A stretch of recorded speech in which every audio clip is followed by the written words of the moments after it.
It's so nice to see everyone here. Thanks for coming today in person, and I think people are still gonna be filtering in on Zoom. But we'll just, we have a lot to do next, so we can get rolling. Thanks. All right, great. Welcome, folks. I'm really glad that you're all able to make it in the house. For those who are online, welcome as well. We're going to kick this off with focusing on our reflections from 2025. And I wondered if you want to read that, Rose? Okay, great, thanks. Yeah, so thanks everyone for joining us. And then again, for anyone in the room, we do have some food over here, so you can grab a sandwich and eat while we talk. And thanks for folks who came online. Today, we're gonna do reflections on 2025 and then look forward into some 2026 planning. And then I also wanted to throw it to Christopher to kind of share the meeting purpose, because he's gonna be guiding us through a lot of the group discussion today. And then I'll talk about the summary of our survey. Okay, well, thanks, Rose, and I see that we have the agenda up on the screen. And I don't know who needs an agenda. The table is here. But we Oh, have. yeah, that one has all our facilitation notes. Oh, that's good. Where's the secrets? Anyway, I will welcome you all to the special gathering. I say special because, as you know, usually we have presentations and different events, but today we're going to do some reflection on 2025. What went well? What did we learn in particular from the community survey that we administered? And how does that inform our thinking about what we should do and consider to do in 2026 this year for planning purposes? So with that, I guess Rose, take it away. Okay, well, I'm gonna share my screen so that you can all see a summary of our community feedback survey. So we sent this out in December to get a sense of like what folks are learning from the working group, what you want to see. And then today we'll kind of expand on that. So just to look at these initial results, if I can get this show a little bigger. Okay, so one of the main things that we wanted to hear from you all is about what services you find valuable from the Forest Working Group.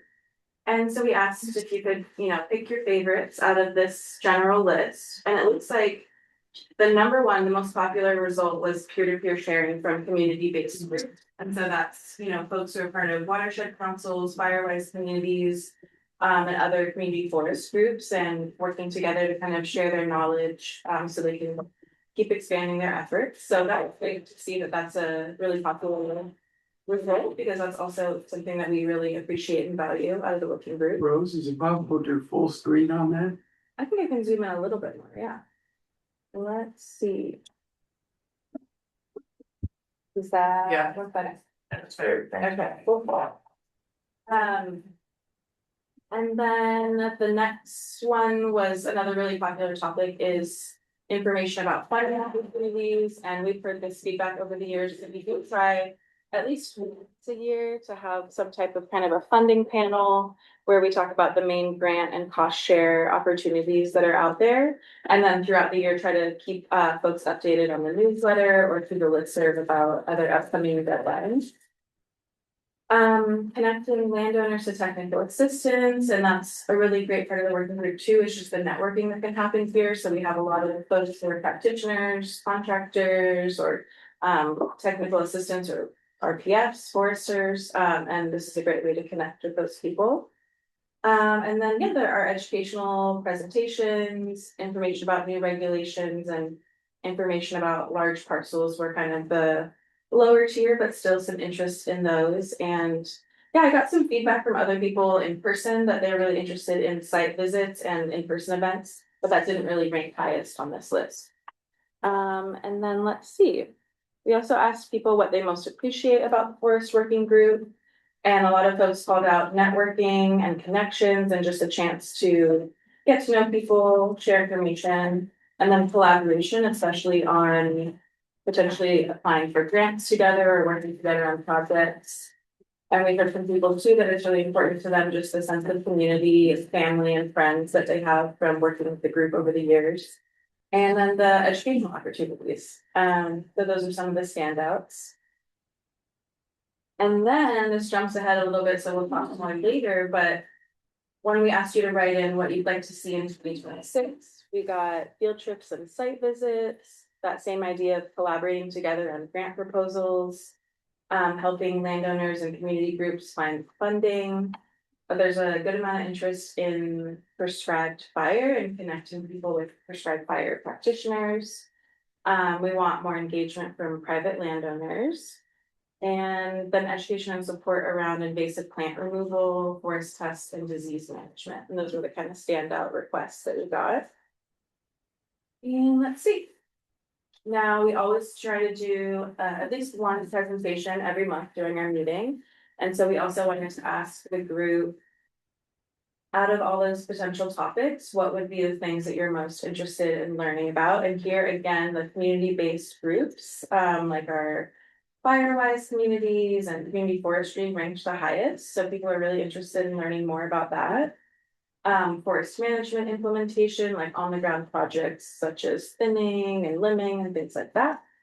That was the second, and then I think around the middle, we have interest in invasive plant management, prescribed fire, wildlife conservation, and wildfire resilience. Yeah, and then some folks wrote in their other suggestions that weren't on the list, such as interest in learning more about logging as a conservation tool, youth education, watershed restoration, and trail construction. So those are some good suggestions. Oh, so people wrote those in. Yeah, for any of the others, that's something that somebody wrote in. Yeah. And then the last thing we just wanted to check to see about the way that we communicate and if that's getting through to you all. And the most popular option was to get emails to the listserv. And so I'm glad that that's working. For most people, I know I have to troubleshoot with Christopher because his email's not working, but I think for the rest of us, they're working. And so that was good to see. And then the quarterly newsletter is also a popular option.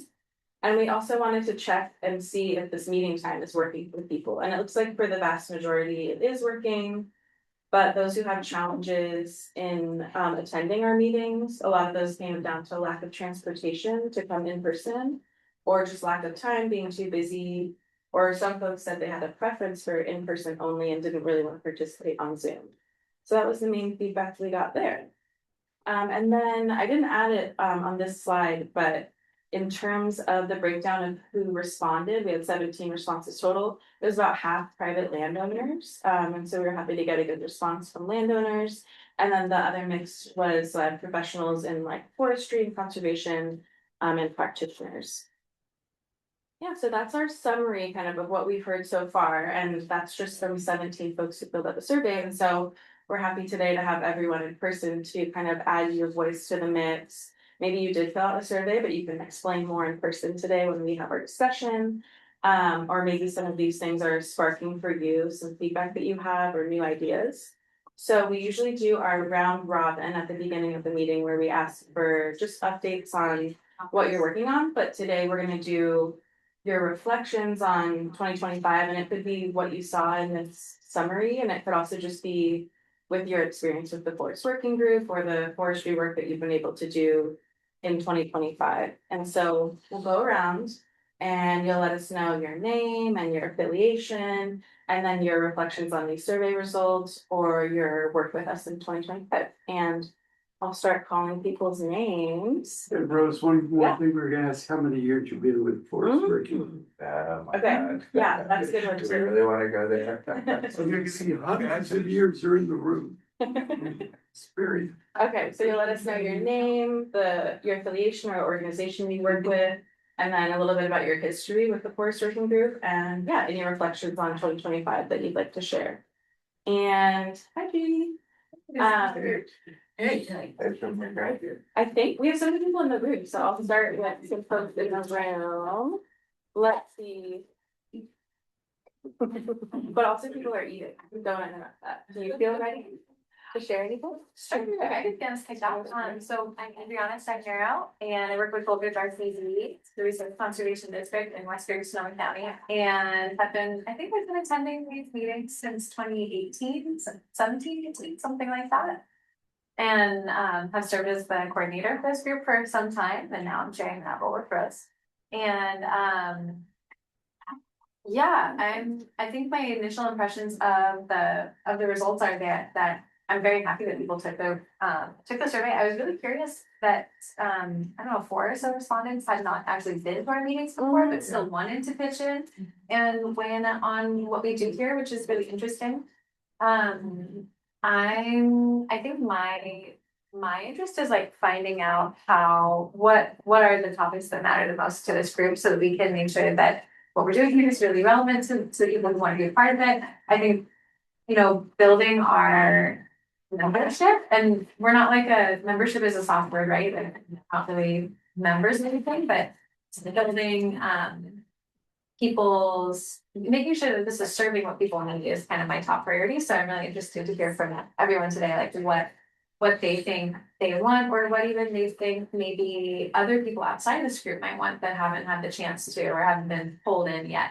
You guys have any ideas about that? Because yeah, I think this group has served a really important function for a long time, and but the world is like continuing to change around us, and I feel like there are other ways that people can get the kind of information that they can through this group, through outside groups. And so I feel like it's a good opportunity actually for us to kind of take a second and be like, okay, is our mission still the same, or do we need to change it in any way to kind of like adapt to the changing times? Because I'll just go out in a tiny bit longer, but I feel like there's the Good Fire Alliance and other kinds of associations that people are like getting even more deeper and more specific knowledge from. And our group is kind of generalist. And so just thinking like, do we remain generalist, or do we specify, or what's gonna fill the highest need? But those are just my musings, and I'm curious to hear about that. Yes. Okay, hopefully that gave people time to think. Yeah. I was buying you time. Thank you. Thanks for sharing. Thanks for being the first person to share. Maybe we'll go over to Zoom. Kelly, do you want to share your thoughts and introduce yourself? Oh, I don't know if we can. Oh, you're on mute, Kelly. There we go. Did I unmute now? Yeah. Great. Well, sorry, I can't be there. I was hoping to make it there. Because usually just time, there's a lot of people, a lot of things going on right now. What I do see is this group has been instrumental in helping this county move forward with fuel reduction projects and just forestry concerns that landowners are finally starting to understand more about. And I see this group as being a very positive group to be around, and I really appreciate being able to be part of it. We've been involved for about the last year now, and it's been very good to get to know CAL FIRE even more, as well as county employees and how Sonoma County Ag and Open Space works, as well as some of the contractors and those that are landowners. Just talk. And I was talking with Judy the other day, and we'd said it's just really nice to be able to socialize once in a while in an atmosphere like we did in December, and just be able to talk. And sometimes that's what we really need in order to keep moving the mission of this group forward, is just open communication. So I see that as being one of the biggest assets for this group, is just to keep communication open and to keep that communication going between all layers that are involved. So that's all I have to say. Great. Thank you for sharing. Yeah, I'm really glad that we've had you participating a lot more in the last year. It's been great to have you here. I'll jump over to the room D. Do you feel like sharing a bit about, or still eating? Okay. What about Brooke? Sure. 2025 reflections and your history with the group? Yeah, great. Brooke Edwards, I'm with Sonoma County Regional Parks. And let's see, I think I started with this group maybe in 2015-ish. As the regional director over at the Jenner Headlands with the Wildlands Conservancy, and working on forestry issues over there. And I know Sonoma Land Trust was part of the initial kind of group that came together, and that was Amy Chestnut was my boss at that time. So that was back when Fred and Dee were putting it all together. And so that was really helpful to just network with folks that were interested in doing the same types of projects and learn about what they were doing. I think what I enjoy about this, just like Kelly was saying, is really networking, hearing what other people are doing, and then maybe having a side conversation of like, hey, you know, what regulatory process did you go through, or how did you get that funding, or what contractor are you using? So I really appreciate everyone kind of coming to the table with those thoughts and ideas. And I think in the future, especially this next year, you know, the regulatory world in terms of fuels reduction, forest management, all that stuff is constantly changing. It's really moving forward. It's great to see. But I think maybe like little, you know, 15-minute case studies of someone talking about using the VTP, vegetation treatment program, or the SERP statutory exemption for restoration projects. At Regional Parks, we're working on both of those. Also, we've been able to get the governor's suspension for CEQA coastal zone areas, so that's been helpful. And then, you know, we can always have our registered professional forest here talk about THP exemptions that you might be able to use out on the landscape. So those are major hurdles that folks need to get over.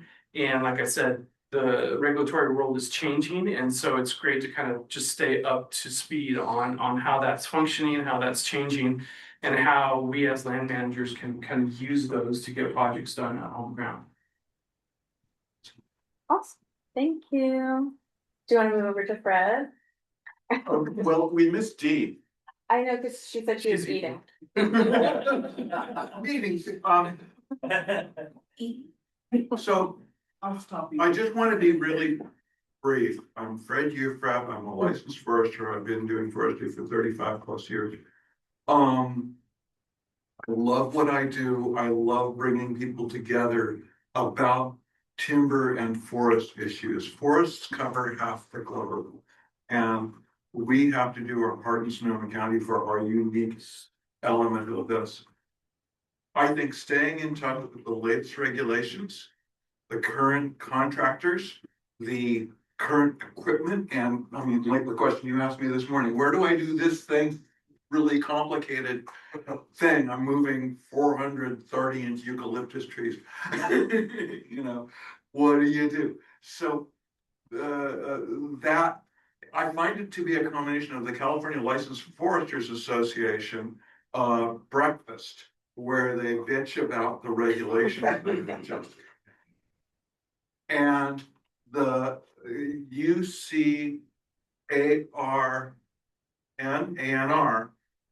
classes on forestry, where they come in, teach you how to operate a forest stick, and with respect, they leave, but they have people on the ground to help you through the process. However, it's not a one-off process.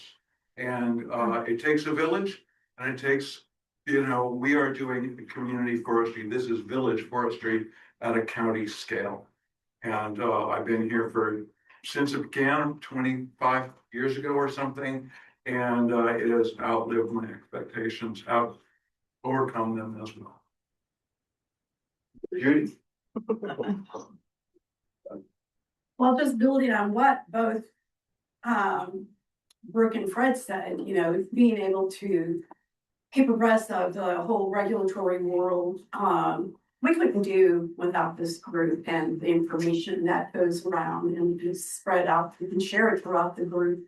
I've been involved, I think, well, since we formed the community forest, and that was the first year, within the first year that this group started. So what year was that? It was last century. December 2004. Yeah, and so, yes, I got involved in 2005. So, you know, we wouldn't be where we are today without this group.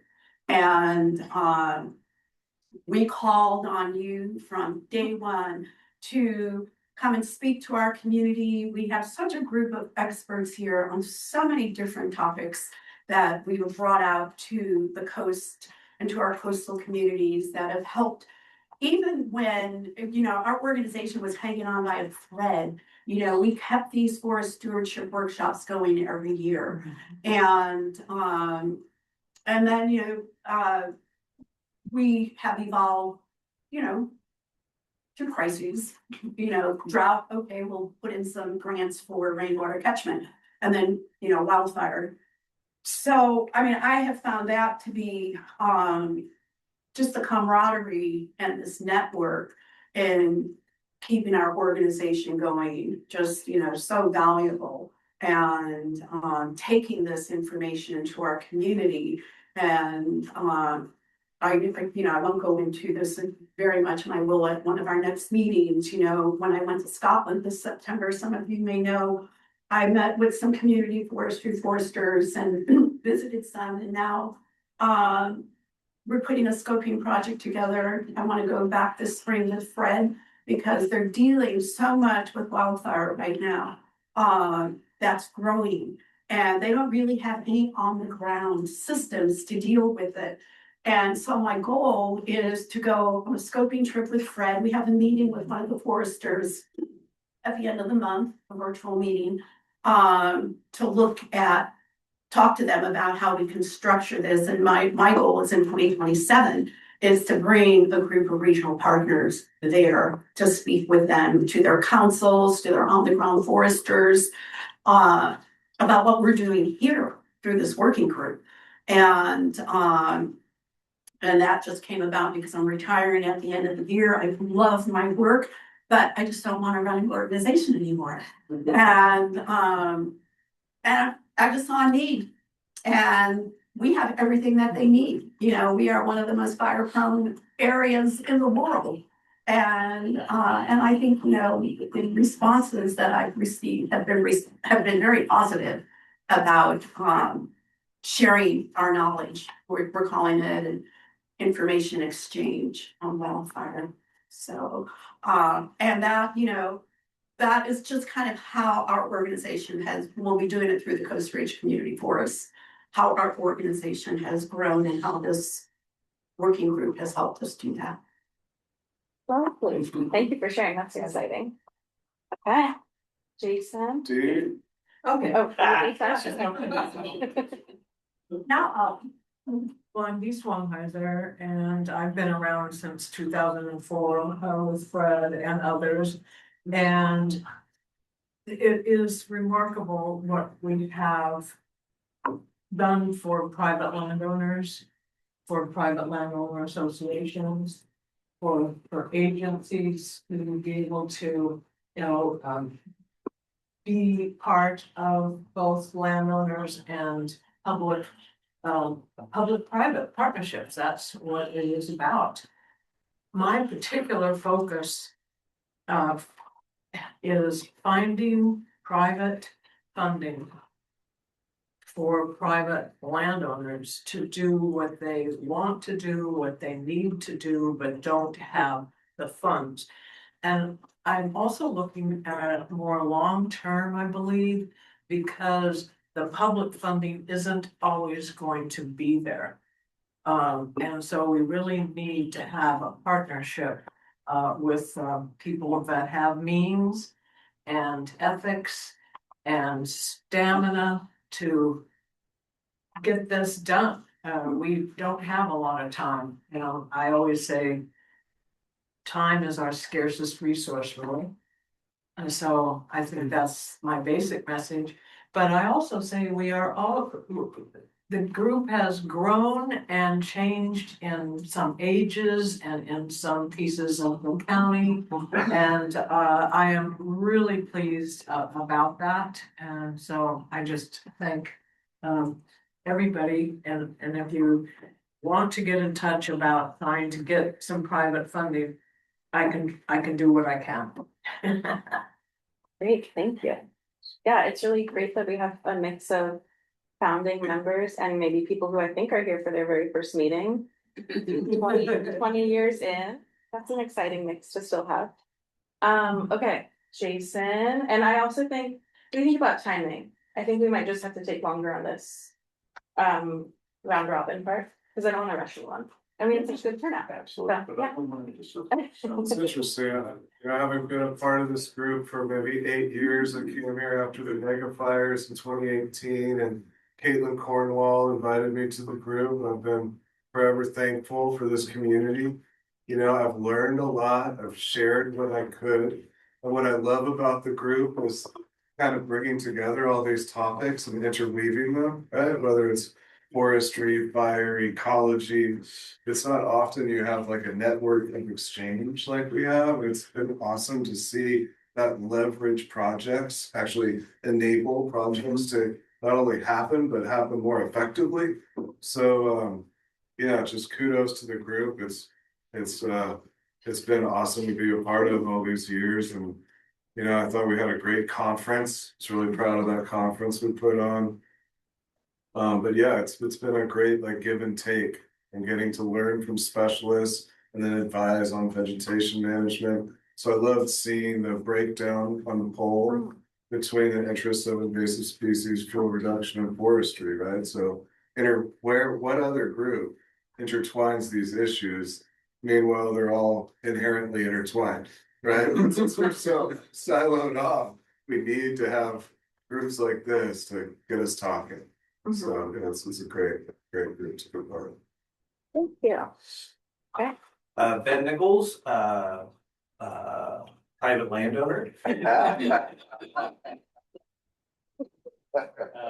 Came to the group and a concerned citizen. So came to the group, I believe in 2017 when I was in the pre-fire shop for the Sonoma Lake Napa unit.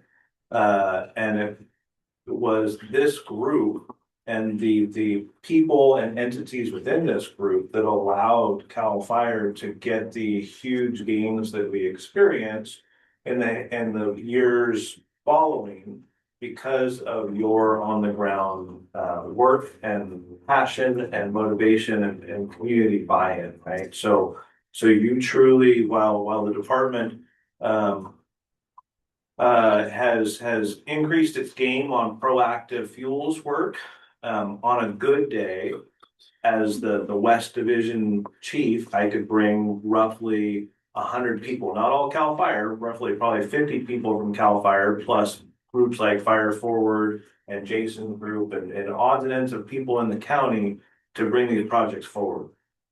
This county has a population that's significantly greater than that. And there are other opportunities that I believe we can tap into to Judy's point, to Dee's point, that I've got lots of ideas on what that could look like, but it truly is the sharing of information and the different groups and subject matter experts that have allowed the great forest treatments that have happened throughout the county. And so to Adriana's point about do we narrow it down to a more focused lens? I say absolutely not, because there's not one size fits all.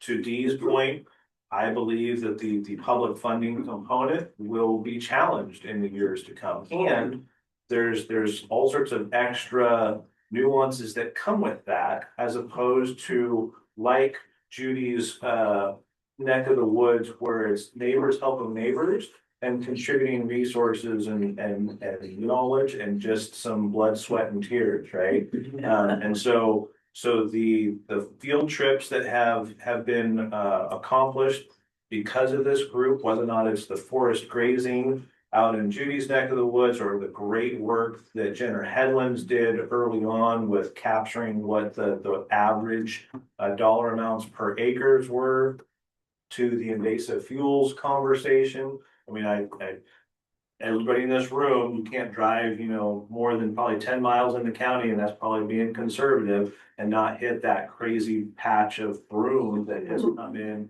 post treatment, right? And sometimes it's been wildfire, sometimes it's been good fire. But I absolutely think that all treatments have their place depending on what the landowner's capabilities are and or their interest in their management for their property. Good fire is absolutely a very important tool. Kim and I got to go out to, I'm going to totally blow it, Hillsburg Open Space That's pretty close. Hillsburg Ridge. Hillsburg Open Schools. For a burn that CAL FIRE with the city of Hillsburg tried to pull off on the backside of our burn window this last fall. It was not a super clean burn, right? It didn't, we struggled to get that thing to go, but I took a hike out there earlier this week. And while not across the entire unit, there were spots where you had that mortality and that manzanita that was, between 3 and 6 inches tall, that helped that meadow component stay intact. So where was I going with that? Just that good fire component that a couple weeks ago, I was out at Shiloh and looking at the great post burn there along Font Road. And we did have a significant mortality in that coyote brush that I wasn't sure we were gonna get when we were out there burning. So different burns, and the more time that we have to do those in-service trips out into the field and learn from folks that are doing the different treatments on the ground, absolutely help the greater county get to that spot where we're more prepared and more wildfire resilient. Sure. Thank you. Thanks for sharing. Yeah. Patty, do you want to share? I do, thank you. I'm Patty Aaron. I am with Sonoma RCD. I've been with this group for almost 2 years. My career was in water, and I came here knowing nothing about fire except that wildfire is bad. And I'm from Sonoma County, but I was gone for a long time, and so I wasn't here for any of the fires. I came back a couple of years ago, and this group in particular has really helped me, number one, in my education about wildfire risk reduction, resilience, all, as Jason was saying, all the intertwining topics and how they fit together. Because I am a biologist by training, so it all makes sense to me. And it's just been so helpful. For 2026, I would say, for me, it's knowing more about what private landowners need and want. Because I'm a community engagement specialist, that fits into my job, and that is what I am trying to find out as well. So that's it. Thanks. Hopefully, thanks for sharing. And then is it Fabian? Yeah, Okay. my name is Fabian and it's my first day here. I'm with Circuit Rider, but I've been with Circuit Rider for about 4 years, and what I've seen since I've been there, since I started as a crew member, has been how like a lot of these trainings have helped me personally, because I came from not knowing anything to wanting to be a mechanic right after high school to completely shifting, joining Circuit Rider and learning about ecology, the importance of a fire and how we could come back from a fire, not necessarily it has to be a bad thing, and kind of informing everyone and showing other people, especially like the youth, how we do and how it's supposed to do it the right way. Kind of grows a community, and it lets not just the older generation, but the younger generation kind of see how we could all work as a community. Recently, we've been doing a lot of outreach and working a lot with communities, so our goal would be kind of just getting our name out there, reaching out with communities and offering our services to other people, even though it's free services to help others. Nice. Circuit Riders has been a foundation for this county for since I've been here. That was just like 50 years. So I did my first forest improvement project with Circuit Riders and so. Really appreciate it. We're teenagers. And we use Circuit Rider, also Circuit Riders for our, finish our Fort Ross Spring projects because that's something that we're out there, and it was great. Thank you. Yeah. Thanks for joining us. Yeah, I don't know if we've met. Lauren. Okay. Lauren Clausen from Sonoma Ecology Center. I've popped in and out of meetings, forest working group meetings for the last couple of years, but SEC pretty much always has somebody, whether it's Caitlin or Eric or more recently Bryn, attend these meetings. And this has always just been a really integral group for us to be part of, because kind of just echoing what everybody else has said, it's a great place for networking, good collaboration, and Sonoma Ecology Center we have our hands in creek restorations, fuels treatments, community education, workforce development, youth education. So it's like kind of the across the board, being able to just check in and see what other people are doing and share knowledge has been super valuable. So happy to be part of it. Ooh, thanks for joining us. Okay, I'm Lynn Garrick and I live in the Upper Markwest watershed and I come here as a private landowner, but also as part of the Upper Markwest Fire Safe community, Firewise community, and Friends of the Markwest watershed. So I think I've been coming, I think I started in about 2015. But when Penny Sirota moved on, then Penny said, someone needs to go to these meetings. And my first reaction was, please not me, because I don't have time. But it's probably been the most valuable learning center for me. And I really like the generalist approach because we are all landowners, volunteers, we have no staff. We depend entirely on networking and relationships and knowing you all and knowing who's out there. So the discussions around fundraising have been very helpful. We've been pretty successful with grants. If it's a topic I may not need or I share with other people, but if we're not in the midst of it, then it just kind of goes into a file. But if we need something later, I know where to find you all. And I do. If I need work on my property, I've met people here that I have confidence will do a good work for me and for my land. So I think we have really appreciated the field trips. The conference was awesome. I still have notes from the conference. I still have people I haven't gotten back to yet. From that conference. It's been a couple of years, but I know where they are. I have their cards. And I know what we talked about. So I just think that that approach of this broad network of knowledge, the personal relationships with people, and the ability to go back and call people and know them and have them know me is what helps us get the work done up in our watershed. We just did a revamped Patty helped us with our community action plan. And so the community wants more forest restoration projects, more fuel reduction.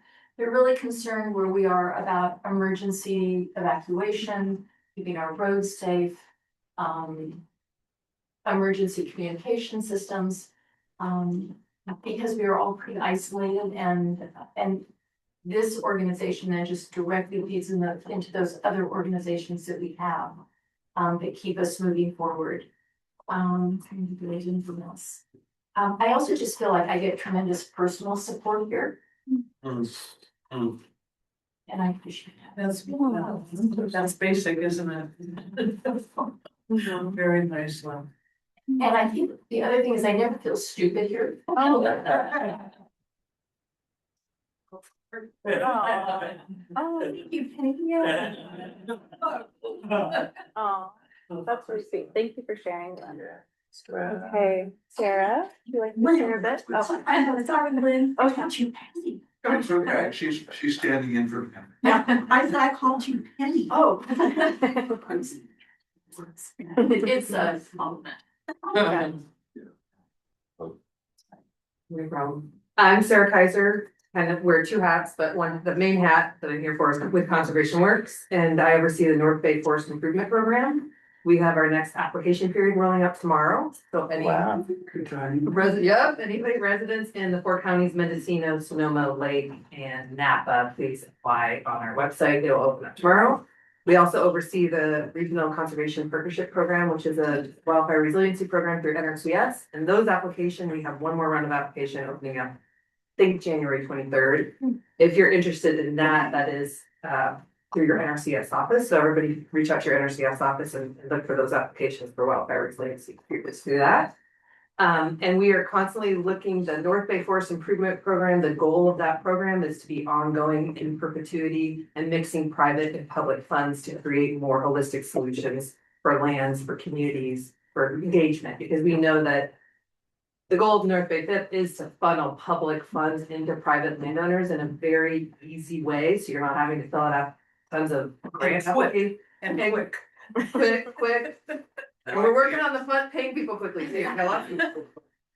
I was just talking about Adriana about my hair falling off. Trying to make all this happen by myself, but now I have him like Guzzy on the team. So, but we want to be more creative, and in order to be more creative in our, we need a mix of private and public going in, and for landowners. We're also applying, coming up shortly for a Forest Health grant. We'll be working with you again and engaging you soon to kind of plan that out. We have a little more time this year, and we have we're hoping, we heard from CAL FIRE that it's probably gonna be 8 million instead of 7 million, which is really gonna help with us. Because we were well above and beyond. Oh, So we as a, you can jump in just a second. I just want to let everybody know, we at Conservation Works are a nonprofit that can help leverage public funds into private landowners, small agencies that maybe don't want to take on a big grant. So please use us in your grant applications, or if you're looking at strategic projects. We are here to do that high level project management and high level grant administration.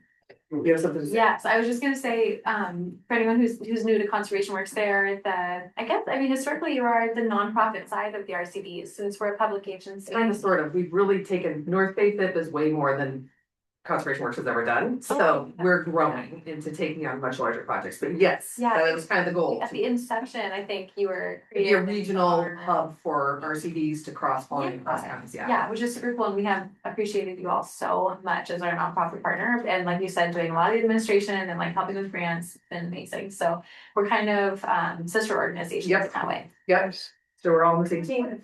Yeah, and Sarah, I'd like to add to that just about, and BFIP, this last round, we held an application clinic. We had 20 landowners who came, we had 4 foresters. Great. 2 from the RCD, Fred and Matt Green, and 20 applicants, 100% approved. For forest management plans. And we are holding almost 100% approved. I mean, we're holding 100% approval for FMPs, of course. Yeah, we did this in a 2-hour workshop. Fantastic. They got all of the applications, written and submitted, and. Are they done, Fred? Right, gotta buy more chips. That's great, thank you. See, this is the partnership, and we can't do it alone, the RCDs can't do it alone.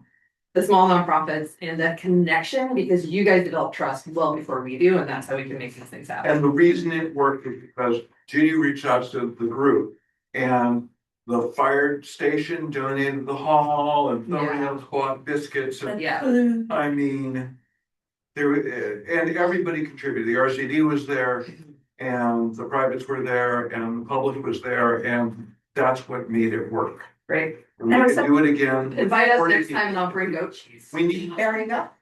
We need foresters. We desperately need foresters, and we need junior foresters to write management plans, and that's another discussion. That's another discussion, which Kathy. Mathia? Kelly. Hi, Kelly. Invited me to your breakfast every month. Because we at Conservation Works want to be more in touch with our foresters and get your feedback, and we want to give your feedback to CAL FIRE. Because we are in a position to kind of leverage shifts in how CAL FIRE funds. And we should talk about where baby foresters. Okay. We'll start a baby forester program. And nursery. I'll start growing, we gotta keep waters. Yeah, I just want to say that those 20 management plans in our community is huge, and it's huge in our being able to leverage that in our grants that we're writing right now. That's what I tell people, is if you get that, plans. That's not just gonna help you for like applying to NP Fit, but ongoing. Exactly. In different grants, we're going to be having that, it's gonna give you so much more potential for future funding. Yeah, it's transformative. Yeah. Definitely. So those are those programs, and that's Conservation Works. I also work with Gold Ridge and Sonoma and their Land Smart Grazing program, and we develop strategic community-wide grazing plans and implement those programs for fuels management, Scotch broom impact, those kind of things. So that's the other piece of what I do. That's where the cheese comes in. That's what cheese comes. Don't milk them after they've eaten poison oak. I have that. Wow. Okay, thank you so much for sharing.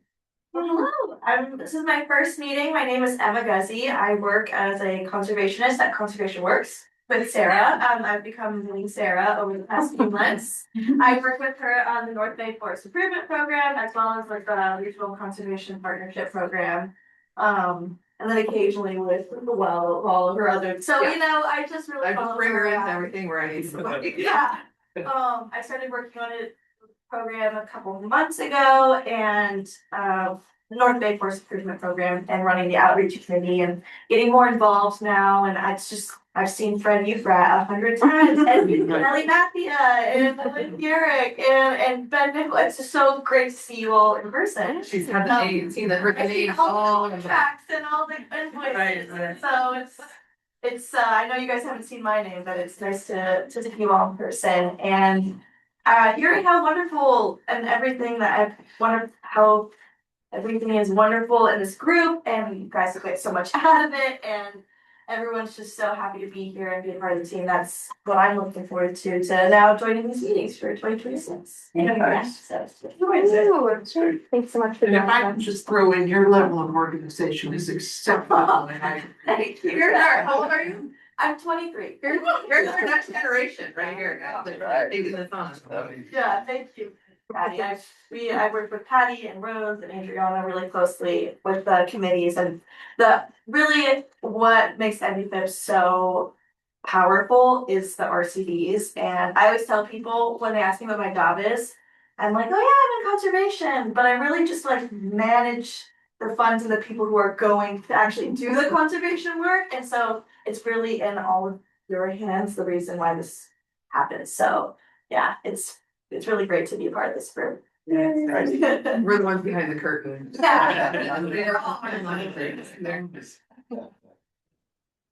Thanks so much for sharing. Thanks for joining us. You want to go to somebody on Zoom? Sure, and I think, so it looks like we have more people on Zoom than we do. A lot of those are repeats, but Bruce, would you like to introduce yourself and share a bit about any reflections on your history with the group in 2025? Sure. Hi, everybody. My name is Bruce Abelli Amen. I'm on the Sonoma RCD board, and I'm a retired geologist, not a forester. I don't know that much about forestry, but I really want to learn and not be so ignorant. And my association with this group is composed mostly of Fred inviting me to a couple of field trips, which have been awesome. And so I wanted to kind of come in and see what's going on behind the curtain as well. And I vote for more cool field trips. Sweet, thanks so much for joining us. It's been great to see you out at our field trips and site visits. On the RCD together and been my pleasure and more field trips for sure. Thanks, Fred. And yeah, thanks for joining us. And then we'll go over to Jill Butler. Good morning, Jill Butler, representing Walla River Watershed Council.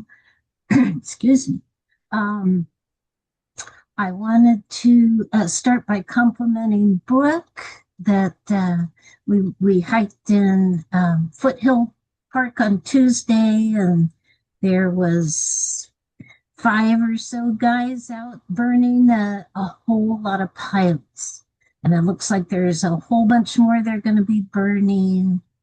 As far as what the group and people like Ben and Chief Turbeville have accomplished in 20 years since the group started, I would say there was no chance of seeing something like that happening anywhere in the county till after the fires. So a lot has happened in the last 20 years. And I'd say, as far as my take on the group, I always used to say it was a small world of forestry in Sonoma County, and now maybe it's more of a medium-sized world. The world has expanded and added some other kind of groups.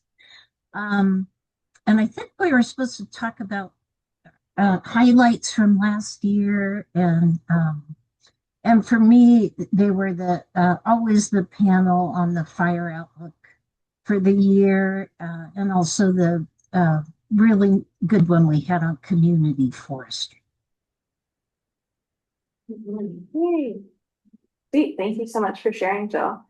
And then Min let me know ahead of time that she's driving, so she'll be listening but can't participate. So I think we've gotten to everyone who's on Zoom, the rest of us are just duplicate accounts, we're all just sitting. And then, That's yes, how we boost our attendance. I know. And Christopher, do you wanna share a bit about? Sure.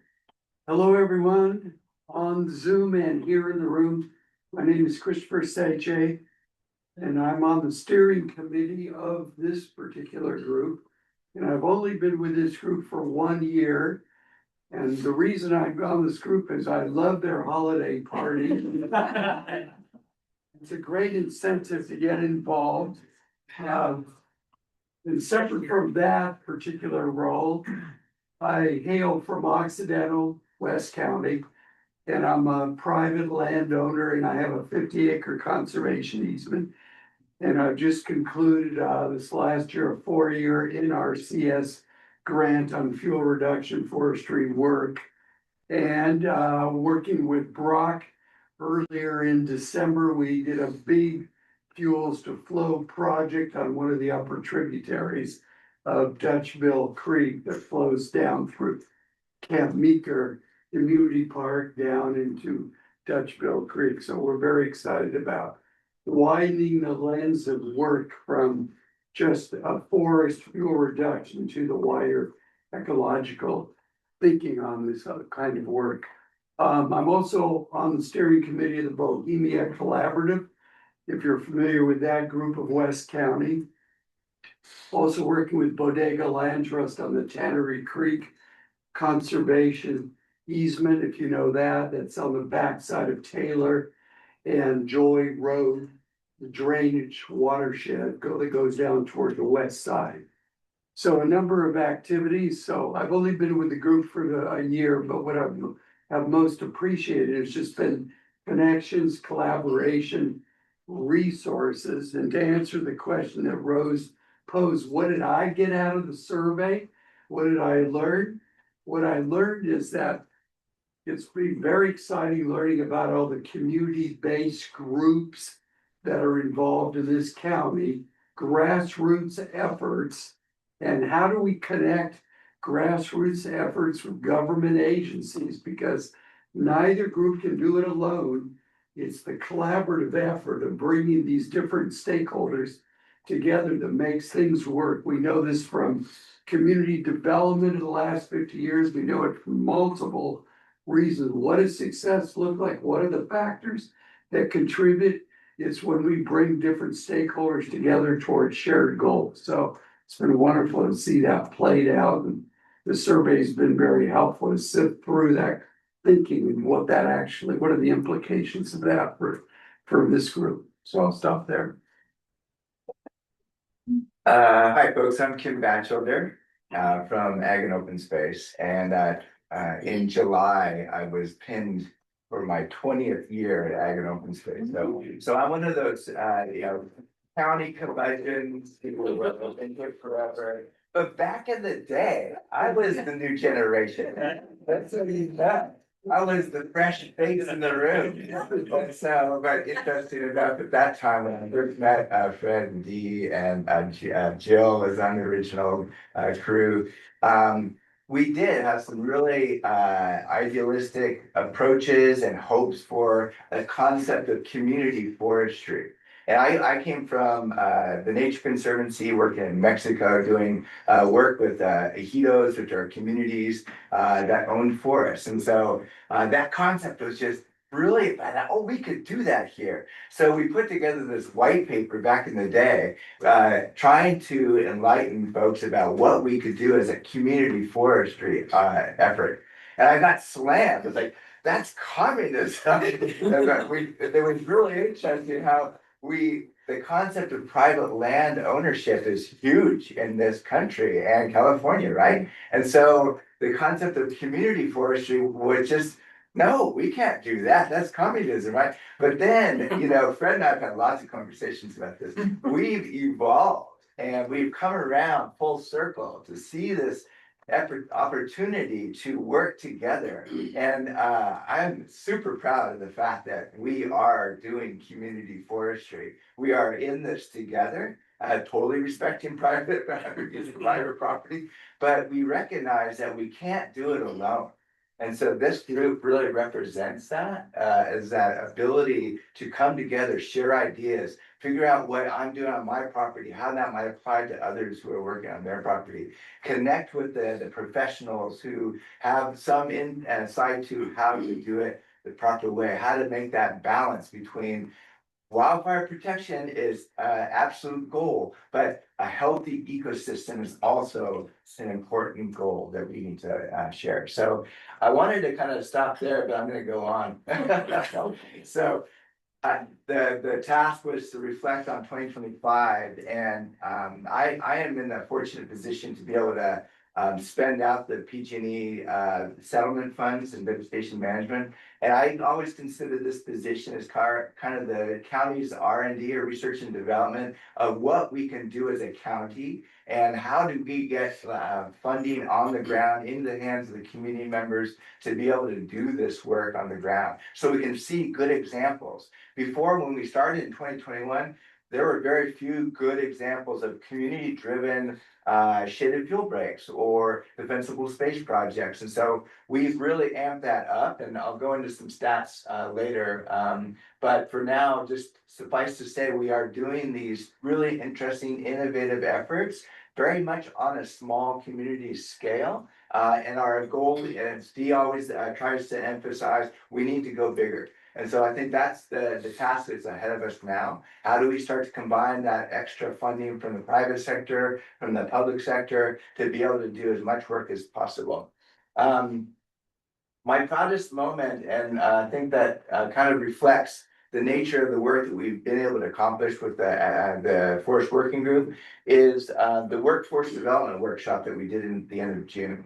And so we are completing the cycle of the National Fish and Wildlife Foundation funding this capacity building effort. I've shared several times with this group all the different workshops we hosted. But this one I was so proud of because essentially I just grabbed all my friends and said, guys, let's pull this together. Let's get this done. We had 50 different folks who work in vegetation management at lots of different levels. We had folks who were relatively young to that profession and others who had more experience from maybe other countries such as Mexico. And we brought them all together to be able to share kind of the ecological perspectives of what fuel treatments mean on the ground. Yes, wildfire prevention is one of the highest priorities, but we really wanted to show why we do it a certain way so that we have healthier watersheds, we have good biodiversity, we have grazing that can have a local impact but also reduce fuel levels. All these different factors, and it was such a great moment. I was absolutely exhausted by the end of the day, but it was so fun to have all my colleagues working to get this thing across the finish line. So that's my 2025 highlight. And I would say we're thinking about doing part 2 of that. Rose and I were just talking about using Emily Defense to do part 2 of that this spring if you want to. So I'm sufficiently rested for slow down for it. So.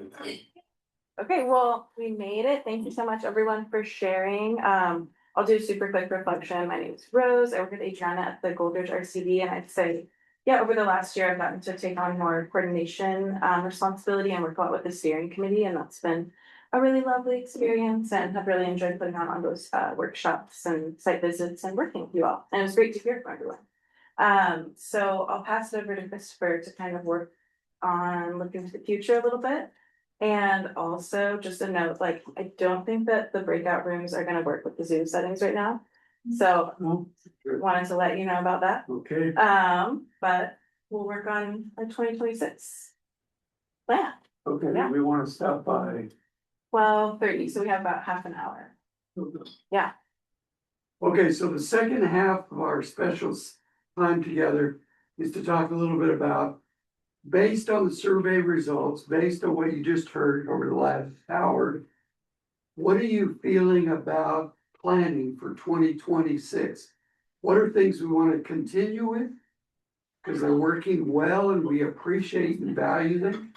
Maybe there's some new ideas, new directions, new priorities for moving forward. I'm talking just about 2026. We're not talking about strategic planning here, talking the next 5 or 10 years. Right now, we're staying with our same purpose and mission as an organization. And what we're generally doing, but we're open to some modifications, some tweaking around the work that this group does that might make sense, that might stretch us in some new and exciting ways. We don't have to be wedded just the way things have been. We want to also acknowledge that the external environment has been altering and changing, regulations, as people have been mentioning, the finance side, funding, et cetera. So we need to be aware of the external environment and changes, and how does that impact the way we provide services and support to others as a working group. So we were going to do this in a way that would have created a little more participation, but I think the way we'll do it now is I will ask if you four right there will be one group, and you four there will be another group. You four will be another group. And on Zoom, take a break for a few minutes because we can't do a breakout group, which was the idea. And in your group, please talk about, again, building from the survey results in our discussion the last hour and thinking about planning for 2026. What do you think would be some important directions, priorities, ideas for moving forward? And if you end up saying, well, we really want to continue with X, that's totally fine. If you say, let's try this as something new and just test it out and see how it works. And think about this in two ways. In terms of what we're doing with the members of the group and those that rely on our services, but also think about in terms of how we're organized as a working group, in terms of whatever you want to call it, leadership, coordination, governance, how we connect between the people in the field, community groups, and this steering group here. What that relationship looks like. How do we strengthen that relationship between community-based groups, government agencies, and this coordinating steering group here? Okay. I'd like to add something to that, which I did add in the survey, was also including how does this group engage more private landowners? Because we have the groups, a lot of the groups are involved in this working group, but you're like one of the few. Pardon? We'll bring that in. Okay, we'll bring about it, we'll talk about it. Right. Rose, if you could put the results of the survey up on the thing and last time. So when we ask for a report out, because of our limited time, because we want to honor and celebrate Ben today, please don't give us a long laundry list. Give us 2 or 3 priority ideas for 2026 to pursue. Okay? Give us a long laundry list, but give us your top 3. Go ahead, brainstorm. Does a sock? Wait a minute. I'm happy to see the time. This is important, so please don't let me be the. We have the parade starts at the. There's one in August. I told you that. So please, get your form your little groups. We'll. Yeah, use the restroom. Okay. Do the note taker. Okay.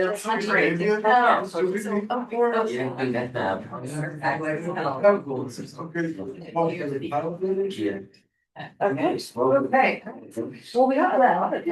We got a lot of new ones. I know. It's really helpful. Bird or are the cup for it? No. Oh, I missed that. How do we break down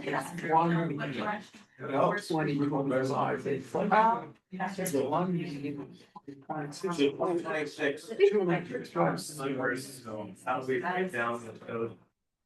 That in my mind is where I threw it, but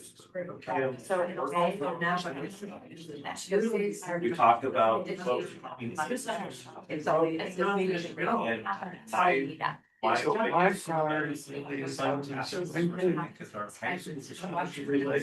and community-based groups. And of course, I would say add to what Julie just said, has to be support community-based groups and more effective to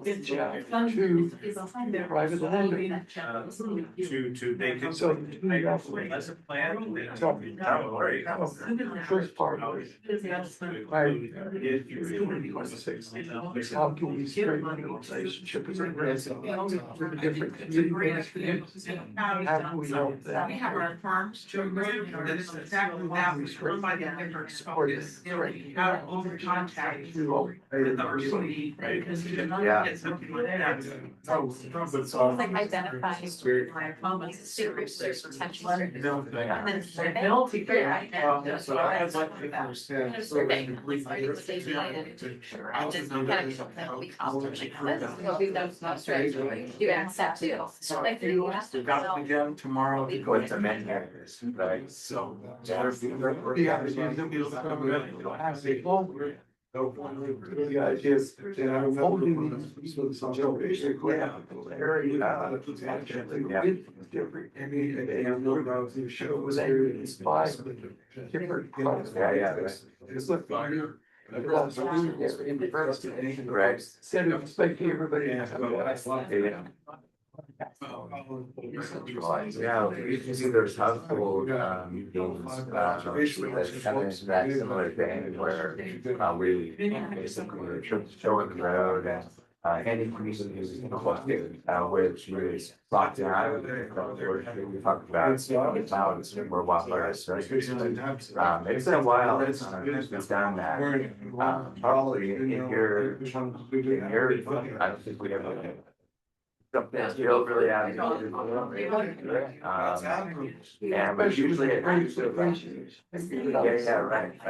yeah.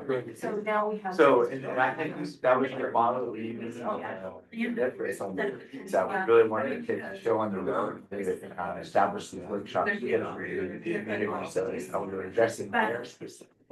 So, I think it's more just what. Yeah. We tried. But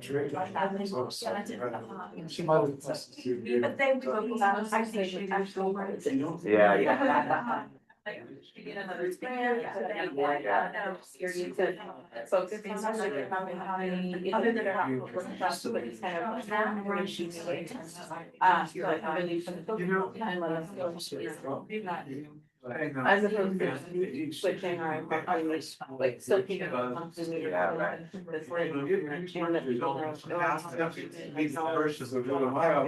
Yeah, and that's. I agree with that. My head, we don't need your either or.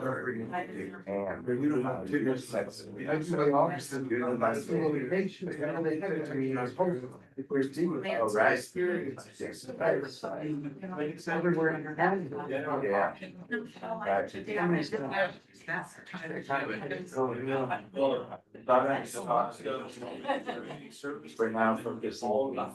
Yes.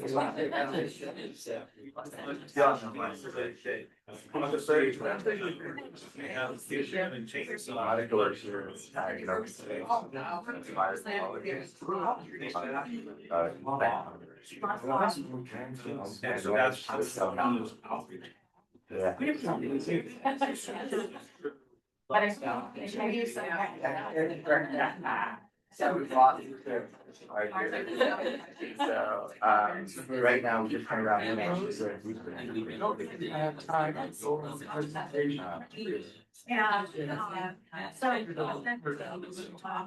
It's the next meeting, there's definitely, there's 15 minutes of time. Get there.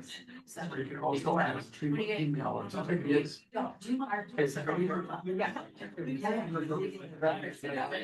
Yes. Don't want to start. Yeah.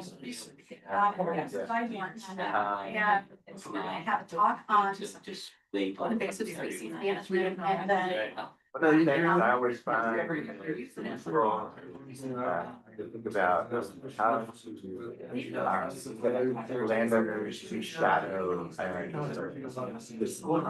landowners as well as like And it's just. your or where they don't have a good sense of what is the next day. So that is really a lot of things have them. And see what's done by something that can happen. Where they could. General study on the next where yeah.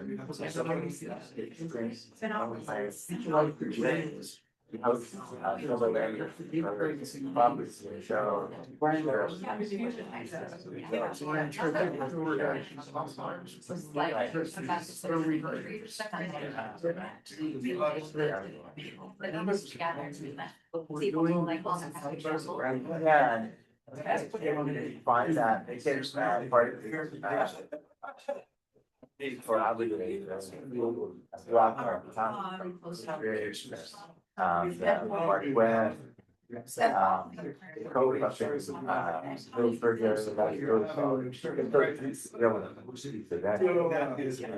have people on the ground and have them. Remember is the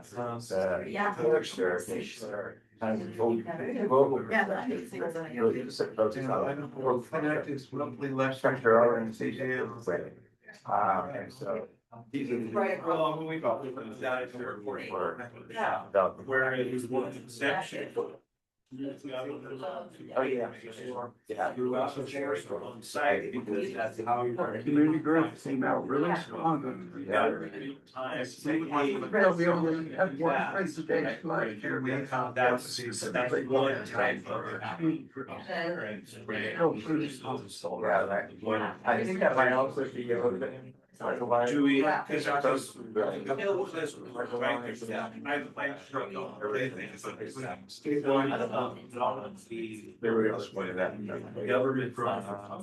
Okay, yeah, I'm gonna ask for the report. Funds is coming in. Sorry, folks. We're gonna stop there. So we just. You're welcome. You're welcome. So maybe when we do. We're gonna have to stop there. Don't listen to Fred. He's already doing his report out. Yeah. Yeah. Okay, because we have very limited time, and I'm sorry to stop you, I realize you can keep on talking. But we definitely want to glean while we're together, in the remaining time, your 1, 2, or 3 big key points, takeaways, priorities for 2026. Again, from your learnings and reflections on last year, what really stands out moving forward, either keep emphasizing and or stretch us in some new directions, some new ideas. So let's have this group right here as they're getting. Scribbling notes. Yes, say, please go, say 1, 2, 3, here's our 1, 2, 3. Okay, here's our 1, 2, 3. We really feel field trips are important to make better connection with landowners. And that those field trips, we talked about a couple of topics. One is like helping communities learn how to scale up, because I don't think the people that know how to scale up don't necessarily know how to reach down, and vice versa. And you just whispered something to me that what was that? Oh, I was just looking up at the thing with their, two of the higher things are like knowing how to access funding, and something else that seemed to really, I mean, we're here now, but I was saying like on the field trips, it's great for the agencies that are providing the funds to be there, be present, hear from the landowners and organizations. So we're here now, but like sometimes this link gets missed. Right. Yeah. Because RCDs are there, but so we're hoping that we can be there to also just be in contact and be a direct contact to landowners as well as our RCD partners. And so I think our third point was really wanting to see, as an organization, as a county, supporting workforce development. But Like those Toby High really School. love circuit riders and Conservation Court North Bay. We really, I miss our connection to the junior college that we had that was strong for many years, but I don't know what happened exactly to it. But I really think that I'm 76 years old, you know? So we need more Fabians. We need this next generation, before they go off into doing software technology. Great, let's have a round of applause for this group. Right. 1, 2, 3. Building on that theme, untapped resources and programs, high schools, reaching out to science teachers and helping create a program in which the science teacher is educating students through the course of their semester, their year-long worth of school. But then we tie it in with field trips for those students to be able to come out into and understand how and or potentially workforce development downstream, right? This is that not only are we hitting the students, but they're going home and talking to their parents. And it's creating that interest downstream as opposed to computer programming, right? So getting better stewards of it. With that, deal number 2 would be the community service credits that all the high school kids are required to get. Again, reaching out to the schools and making sure that we're letting them know that there's routes that they can have their students out and about. Obviously, it's not running chainsaws or tipping torches, but it could be as simple as pulling broom, educating onto invasives and or other type projects. So using that. And then our third was how to address the bad work that's being done out there so that we're not wasting resources and time. Yeah, I mean, maybe I'll piggyback on that, but I've heard it. I think I'm looking for an answer to this, right? So I'm putting it to the group in 2026. These environmental permitting regulations that are restricting projects to get off the ground. We need CEQA, we need a VTP. Oh, it's gonna cost a ton of money. Okay, project's greenlighted. But once greenlighted, is that project done well? Are we using all the money we spent to greenlight the project to actually enhance the project? Is the project, are we getting what we paid for? Or once the permit's in hand, it's all gone. So I would like to see the projects being done well and the funding being used to permitting the project being part of that. And then to bring it back to workforce, let's educate the workers who are doing it to help them do it well, right? Yeah. I don't know if that made sense. All right. All right, now this group. We were like, how do we get more private landowners engaged in this group? And kind of stripped away group from that and call it education effort.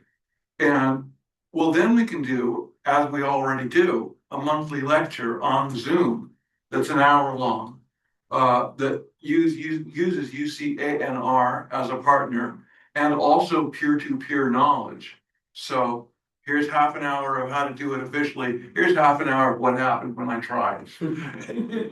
And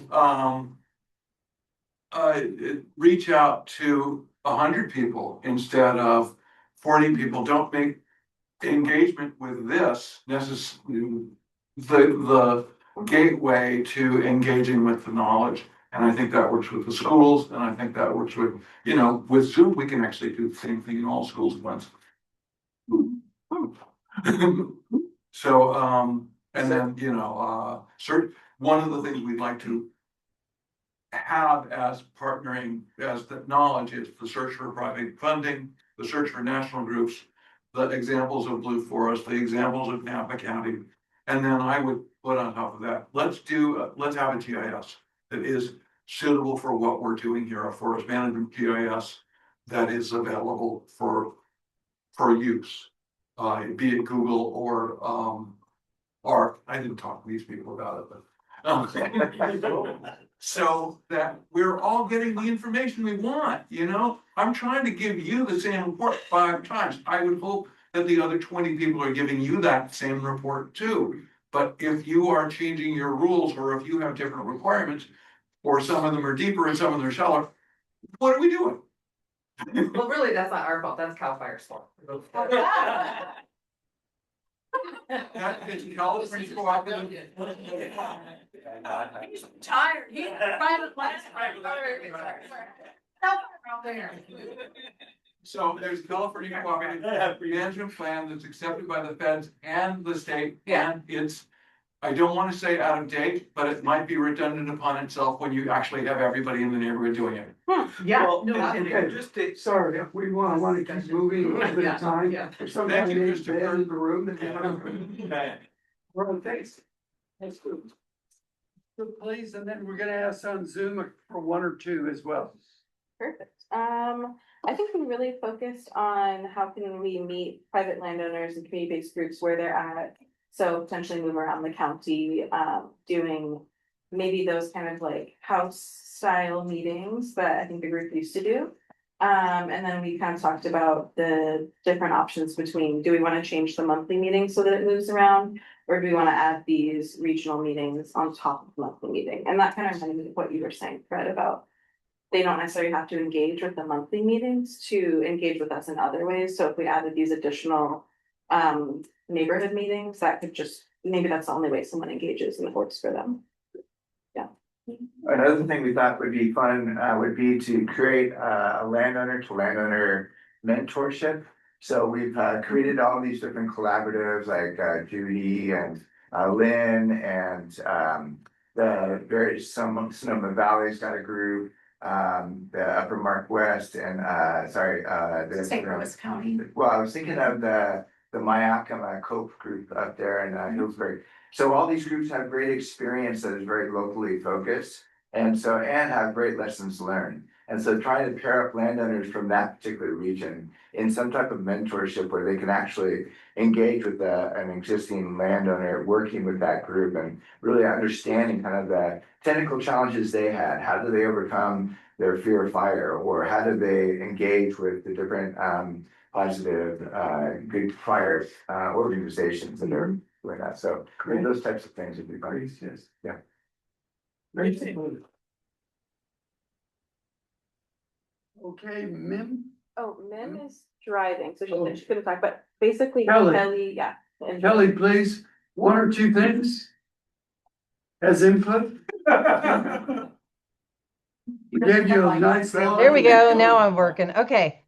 Thank you. I liked what everybody has to say, so that's wonderful. One of my biggest noticeable requests has been from landowners that do not qualify for these grants because their properties are too small. They want to do active fuel reduction and are out of the loop. So we're talking about those properties that are under 40 acres. And be fit. Yeah. Yeah. So there's the whole group of people. I'd like to understand the demographics. How many more people own smaller properties in Sonoma County because we are different than other counties? We have a lot more smaller landowners. Yeah. So then can we adjust our grants to help assist with the smaller landowners? So that's one of the things that I'd like to know is the demographics. And I've got my team here working on that. So hopefully I can show you guys those numbers when they pull it together. The other part is the education effort.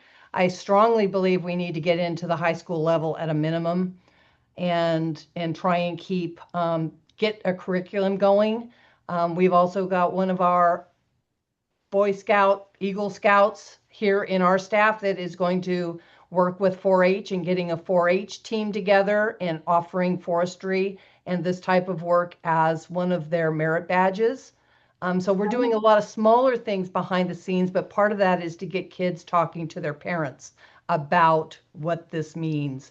And so hitting some of these small groups and then seeing how it grows will be very interesting, and then how we can get it in the schools.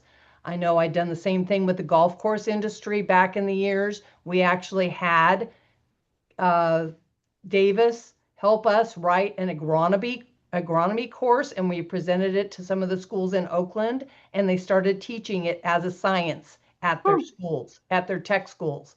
So that was something that we pulled together to try and get people talking about it, kids talking about it, and them engaged in everything from potential jobs to just land stewardship.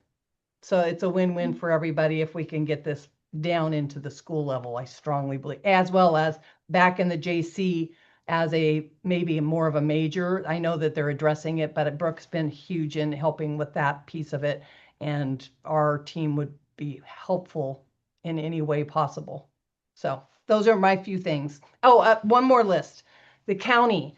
When the county gives a planning list to somebody who's trying to build a house in this area, these items are not on their list when it comes to actually getting a plan approved.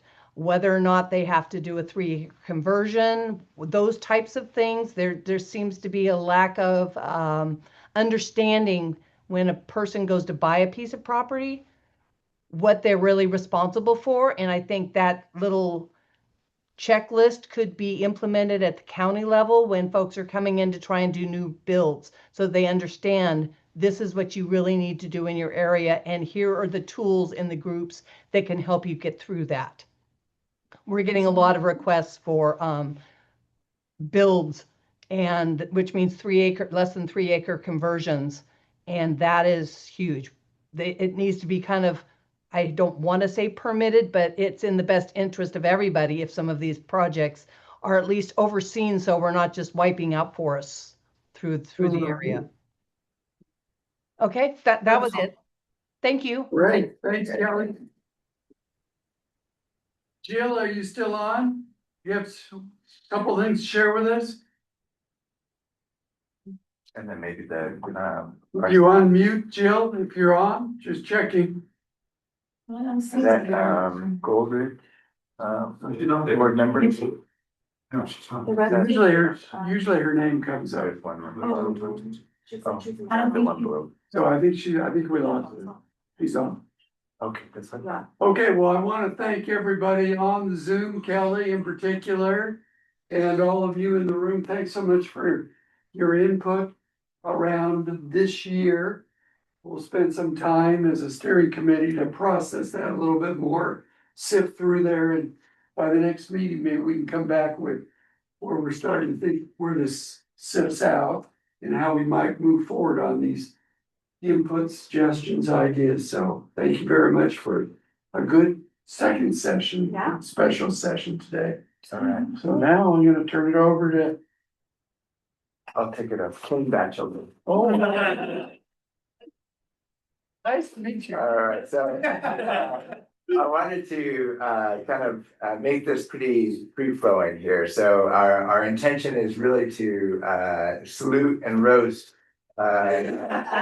former Chief Ben Nicholls, who has been working. He confessed he's been working for CAL FIRE for 32 years for the fire professionals. And so he says, that's what happens when you graduate from high school and jump onto a fire truck, right? So we really greatly appreciate all the work you've done. And I'm just gonna open with just a few things that I've observed over this time. And I've been working with Ben since I got this position with the Veg Management grant program. And so that was in 2021. So the things that I thought would be fun to note, and we don't have to use it on a flip chart, but I thought these were classic Benisms. All right. So the first was the Prius test. How many people have heard about the Prius test? All right. That's when you evaluate the ability to evacuate a community in your Prius. Because once the Prius crash and burns, then everybody behind that is not safe. So that's a classic Benism, right? This is one of my all-time favorites, and he probably knows, which I'm going to point out, the chia tree. All right. So we talk a lot about forestry terms, and Ben's recognition of how Bay Laurel responds to post-fire growth is it grows out quite significantly. And so he's referred to that as the chia tree. And so I thought that was Chia pet? Yeah, exactly. Just like the chia pet. And so that's one of my other favorite Benisms. And then he used it earlier today. To Fred's point about that is a classic Benism. He always recognizes the point that someone has made and then adds value to it. I think that's a great characteristic of your profession, your ability to connect with people, is that it really kind of the person who just said something is valued and something that they offered, but then you add value from your professional perspective about something that's really deep and meaningful. So with that, I wonder if there's any other Benisms. If not, I would like to share a few stats that I could share with Ben. Okay, so let's go to the stats then. These are Ben accomplishments under the Veg Management Grant Program, all right? So he's reviewed over 250 proposals in the last 5 years that were noteworthy for the workshop. He also he has approved, helped us to approve 85 different projects, community-based projects. And so he's helped us distribute $13.5 million. And then we've been able to treat 685,000 or 6,845 acres throughout the county in different capacities. There's 256,000 acres that are under VTPs. So that's a 10-year lifespan to be able to do treatments under those VTPs. What's that number again? 256,000. That's amazing. Yeah, it is pretty amazing. So our next objective is to get work on the ground, and so people know we're already working on that. And so this is my estimate. We've done 35,000 site visits, but I'm not sure that together. Those are just the raw numbers. So I just wanted to kind of launch that and recognize the fact that Ben and I have been in cahoots since 2021. I've greatly recognize his insights, his professional insights, his good humor, his ability to work with a lot of different communities and really kind of set the record straight. There's a lot of curious ideas out there, and he was able to hone it down and try to rescue something that could be salvageable in a particular project or not. So we greatly appreciate the work that you've done. So Ben, thank you. Thank you. The rest of you get to roast Ben. This is your opportunity. He's in this city now. I'd like to start with this. How do you roast a fireman? Come on. That's right. Yeah, I know you were talking, I thought you had your uniform on today, so I put my uniform on. And you said something once that was just absolutely brilliant. You said, well, so many acres have been treated this year, but you were including accidental wildfires. Treated. I thought that was just so brilliant. Thank you very much. I look forward to working with you on this for years, community. I don't know about a roast, I'll just go real quick. I'm more like an acknowledgement, like I would like to thank you for being approachable. Yeah. It's a very daunting agency. I feel like you didn't have to step outside of your box, but you did by even participating in a group like this. And I know it meant a lot to all the people who are trying to understand CAL FIRE in and out, and when you come and give the fire forecast and put yourself out there and inform us on a deeper level what CAL FIRE does and the logic and science behind it, it was really useful. And I think a funny thing was when we were doing the workforce development. Thank you, Ken. We decided to do the meet and greet of name your favorite food. Yeah, we were doing the circle, right? I think Ben didn't think he was in that. And we were going around, there was like 5 people who said In-N-Out Burger. There's some interesting ones. And then it comes to Ben and he's like, sushi. Nobody's allowed.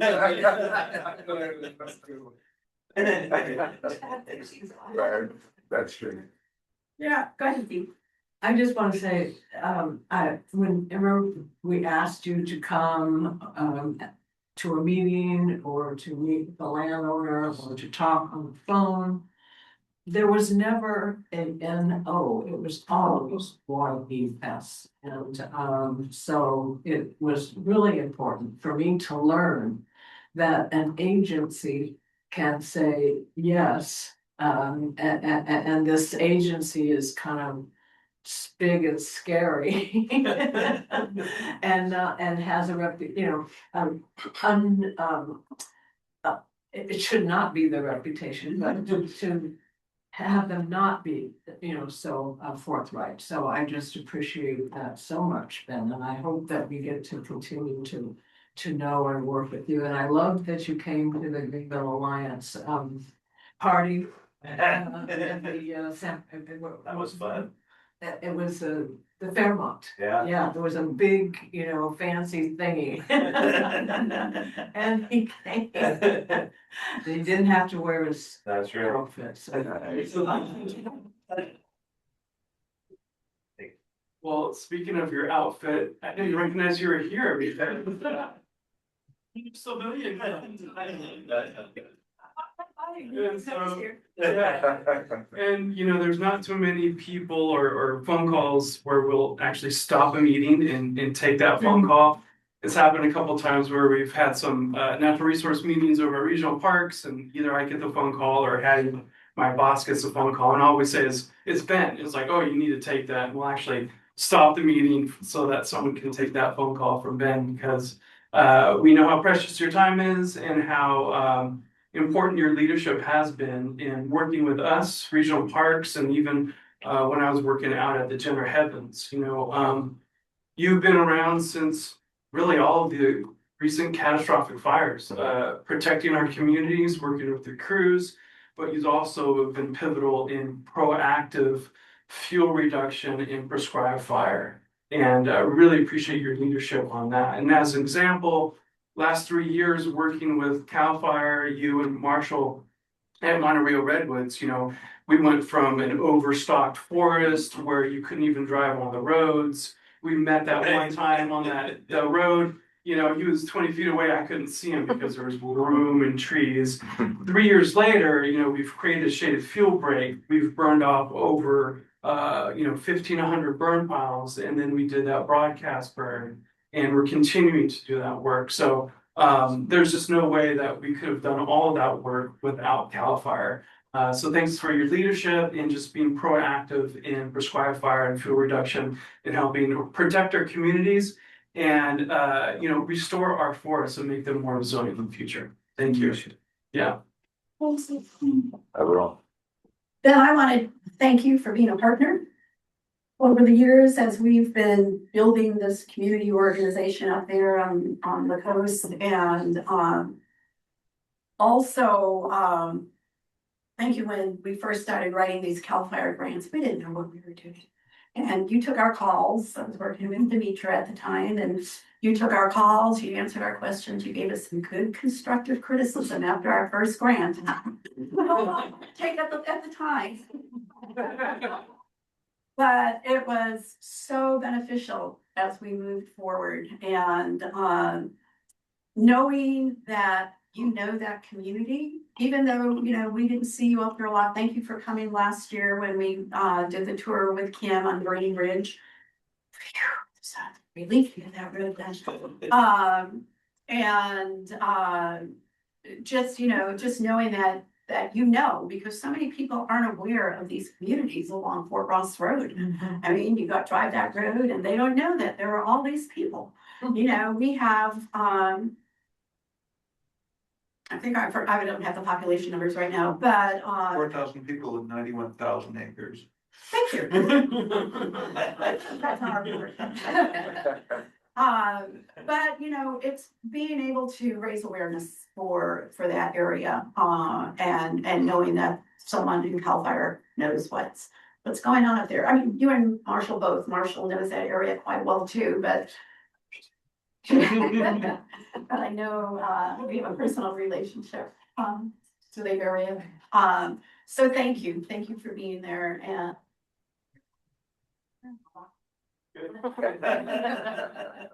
I'll have some more time. Yeah, I know. Would you thank your family For raising him? Well, both his parents, but his family that missed him a lot. Oh, Yeah, and would you please take that back to them? You know, we really do appreciate it. I feel about you. And I Can I want to say go on something? that same theme of accessibility. With every kind of position that you've moved up in CAL FIRE, I've always wondered, can I still call Ben? Should I include him on this email? It's not his real, this isn't really his job anymore. And I continue to put you on emails and you continue to respond. So it taught me that I can ask. You may not always be able to, but I'm kind of reluctant to ask sometimes. The other thing that you've done is to make CAL FIRE more transparent for those of us. I've heard it from other people. I don't understand the hierarchy, and other than you, I don't know who to call. And when you've come to meetings, the last meeting we had about the DMMW project, you said, and you brought two other CAL FIRE people in on Zoom. And I had no idea who they were. And then you said to me, you can call him about this topic, or he's really connected to these people, or this is who knows about restoration. And that's been immense. So I don't always have to wonder, should I call Ben? Ben's told me who I can call. And that's been huge. And thank you. Let's go to Kelly on Zoom, please. Hi there. Ben, I have to really thank you on the behalf of Oddfellows Recreation Club along the river, because you really were instrumental in helping Kim and the county pull that Southside Russian River Shaded Fuel Break project together, and you supported that, as well as the calming zone that was put in at Oddfellows. It's a community that's very much fearful of fire, and the relationship now between CAL FIRE and Oddfellows has grown, and we're really pleased to see the Hilton office over in our park on a regular basis, just doing what they do. Sometimes it's just working on hoses, checking fire hydrants, whatever. That relationship has been built, and a lot of that has to do with you. And so I wanted to thank you on behalf of Oddfellows. And you've been a tremendous asset to the profession. In addition to all of these fuel reduction projects elsewhere through the county, it's just been great to be able to work with you and for you. And you've been just a tremendous positive person in the field, and you're going to be missed. But I'm happy you're going to be part of this group, so you won't be missed by me, but you'll be missed by the rest of the world in our community. So thank you. Thank you. A formal invitation to the steering committee is coming. Who knows how to decide that? Yeah, we'll have to get the margaritas going. Always dangling that. Let it go. The man who knows his audience. Yeah. Well, Ben, I was just recollecting that I think one of the most recent times I've interacted with you outside of the management grant world, I texted you asking about how to chase down some archived RAWS data, thinking you would just text me back a link, and you stopped whatever you were doing and spent like 40 minutes on the phone with me. Chasing down data and showing me how to find things, and that just felt so emblematic of your graciousness and warmth and generosity and approachability and all the things that, you know, all of our community and conservation community has been able to experience in working with you. And to Brooke's point, nobody got that. I have a long professional history of working with the feds and working with state parks colleagues and, you know, various people in the fire world and various people in the conservation world. And I hear so much and have experienced so much outside of our region about that community kind of being at loggerheads with CAL FIRE over prescribed burning, but also around just, you know, suppression impacts and integrating fire management with land stewardship more broadly.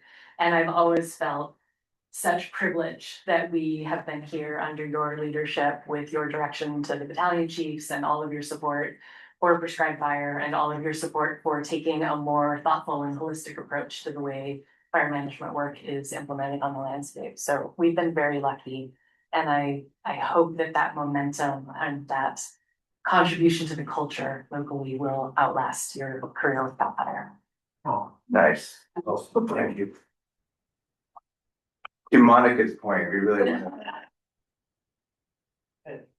Does anybody else have any comments that they'd like to share? A little one, because I don't know you very well. Just your, the way that you educate has helped me because I needed to be educated. And so things that seem so very simple to you were epiphanies to me, and I appreciate that. That's Yeah, Ben, I just want to echo what everyone has said so far about just the way that you show up for everyone. It's really amazing. Like I don't think we know how lucky, or we're just learning how lucky we are to have someone like you, just always there, a phone call away, or attending all of our meetings. And I feel like I don't even know a fraction of what you do for CAL FIRE and for the community, but regardless, you're always there for us. And I feel like we kind of feel like we could be your top priority, or like you treat us like every time we are a top priority, even though I'm sure you have a million priorities.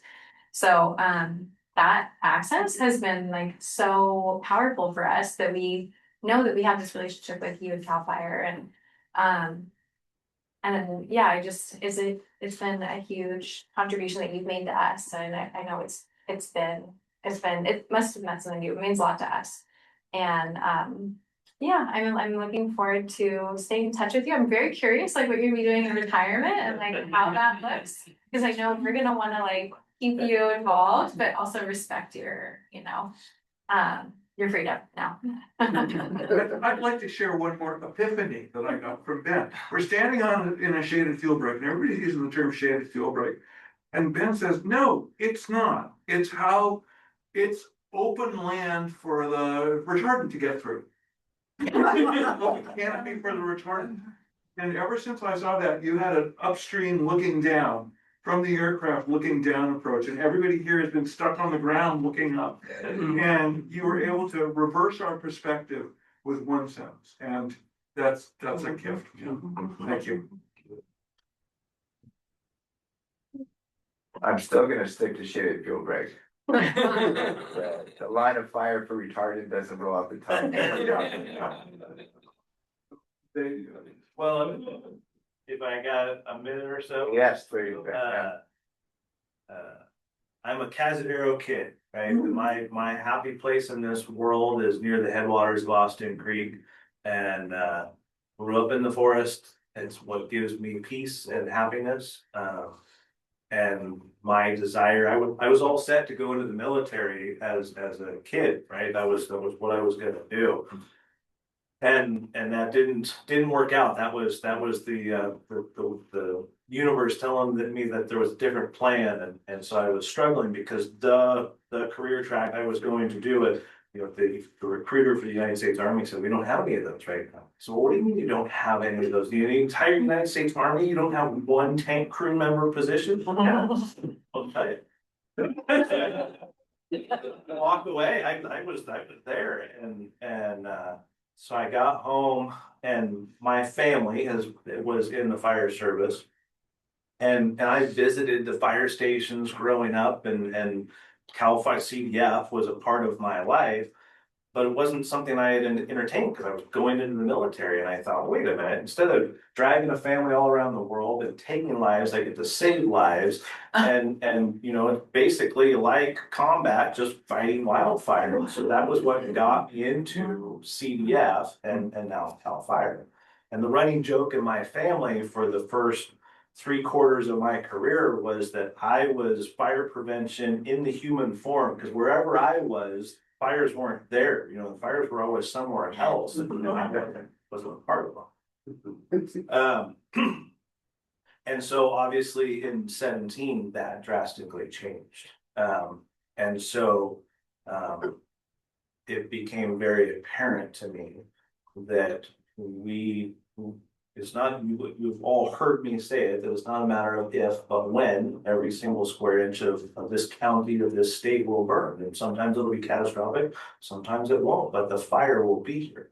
So if we know that, right? What can we do to make a more resilient landscape, to have a healthier ecosystem? Because that's been the running fight that I've had to try to share that information, is that they're hand in hand.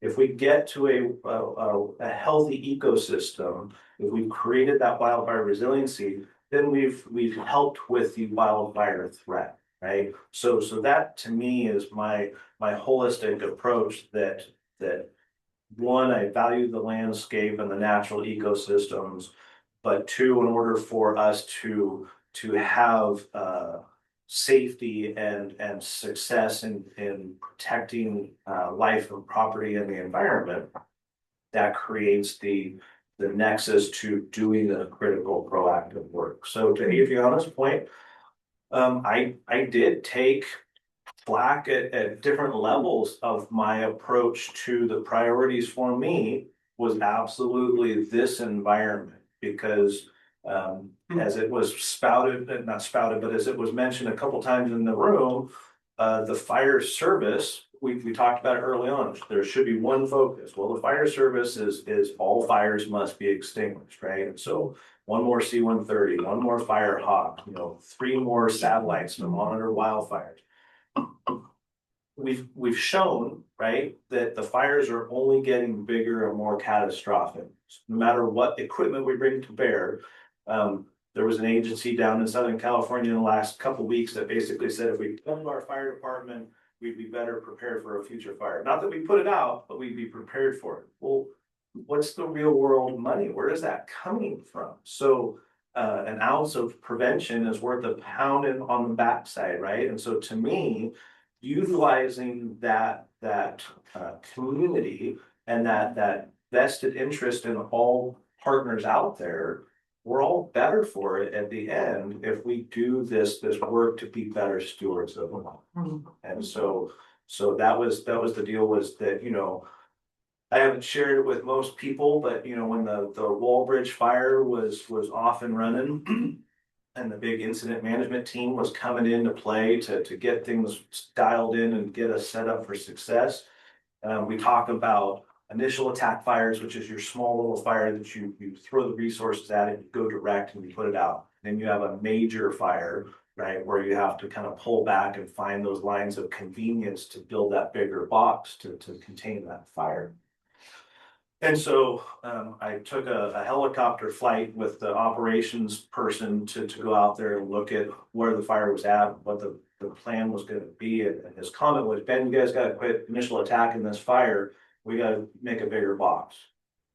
And we got to pull back, make a box, and then fire it out. And I said, okay, what's your box? And he said, West Side Road, River Road, 116, Cazadero Highway, King Ridge Road, Stewart's Point, Skaggs Springs. Maybe, because we don't have a good spot to pull it together out there. Wow. And I was caught off guard by that. And I said, well, okay, so do you know how many structures are in between the current fire perimeter and your box? And he said, well, I don't know. I said, well, I do. And it's about 7,000 homes. So that's not going to work for me. And he kind of shrugged it off, and we finished the helicopter flight, and he said, we got a good plan, Ben. You guys are doing it right. We'll keep going with that. So it was one of those things that specifically Wallbridge, right? Because the wind-driven fires are not going to cooperate. But the Wallbridge fire was that perfect example that had that legacy shaded fuel break been in place that CDF had maintained around Armstrong Woods. So up Pool Ridge to Bullfrog and back down McCrae, back out to Sweetwater. Had that been there, my belief is that we wouldn't have been fighting that fire on the hillsides above Rio and backside of Hacienda, because we would have been able to catch that fire at that ridge top. So the flip side is that Pepperwood, they very politely said, Ben, you guys got to quit running bulldozers through our preserve, because we're really making a mess out there. We need to do something different. And I said, well, here's the deal, Michael. If that's what we're going to do, then we need to create that defendability with your existing infrastructure so that we can ignite a firing operation off of your existing road network to be able to contain those future fires. And so it's the work out on the south side shaded fuel break, and it's all those critical projects out in Fort Ross. Early on, you know, when Judy and I talked about it, the scale of that scope of work wasn't significant enough to hold that fire, that timber fire, out in that neck of the world. So that was the component that, to your point, trying to grow that knowledge and that understanding so that it was money well spent and we had something to lean on when it was all said and done, rather than just doing something to say that we were making something different. Because that would be the easy button, right? There's so many people that are ready to just say, yep, we'll look good from afar, but it can be far from good because they won't know until I'm gone, right? And that's one of those things that's unacceptable.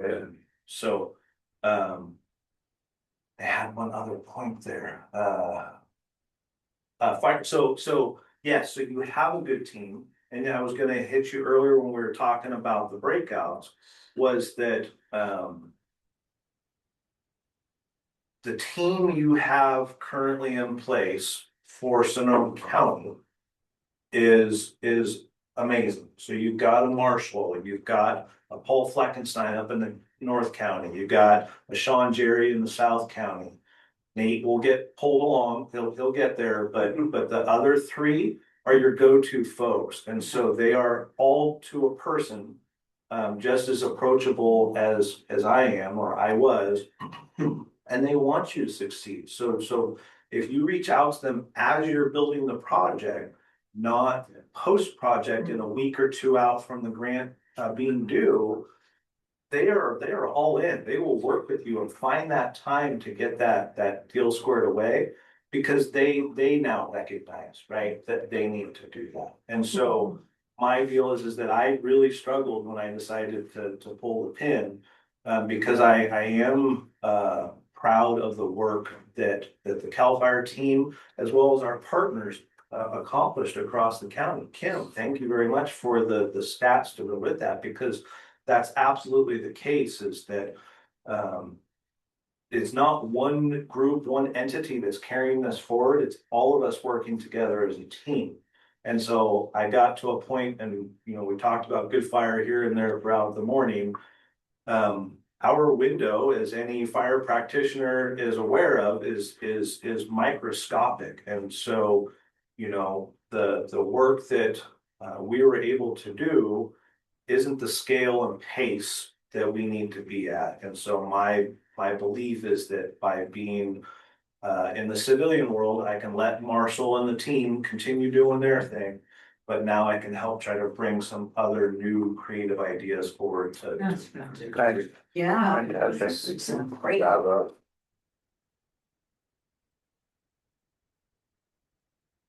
Well, not to end on a bang or anything, but I'm gonna actually do one little surprise. I know, I always got something on my sleeve.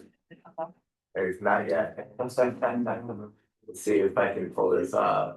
Or not. All right. So let's go here. Now we're better share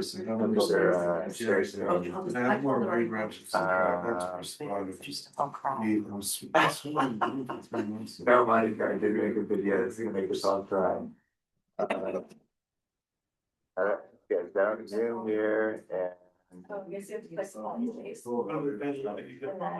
Share screen that way. Oh, that one? Okay, cool. All right. Thanks for your patience. And Kelly, you can see that. I'm hoping that the volume's gonna work, so and I'm gonna minimize that. All right.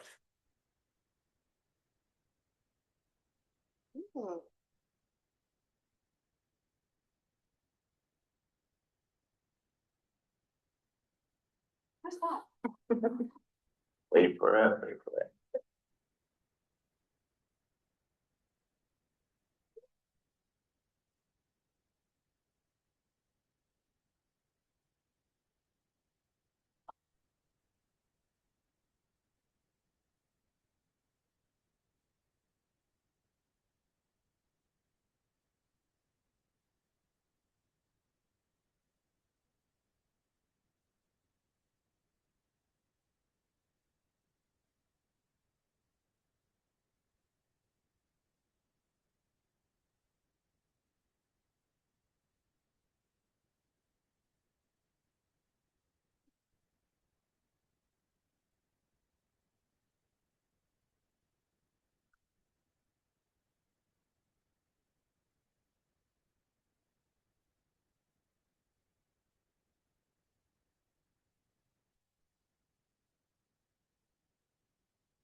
that's very Well, it's really an incestuous relationship. That is. I haven't told my wife about that yet. I just wanted to share that, that's a project that we've been working on for probably about 6 or 8 months. And thanks to Topo Collective who helped us film that, but it really highlights kind of the nature of our relationship with each other. And what this, the Forest Working Group has led to are these great projects. And so you all contribute to that in many ways, and getting people to show up at workshops and so on. And landowners are willing to do these types of projects. So I just wanted to share that on behalf of them. And it is nominated for an Oscar, I think. Yeah. We're counting on him. It did make me cry. At least a gold. That's great. It's so wonderful. All right, with that, we could just, one more time, appreciate, Dan. All right, good stuff, folks. We'll see you next month. Thank you, Sarah. Yeah, there's lots of free. Yes. Yeah, and I forgot one thing.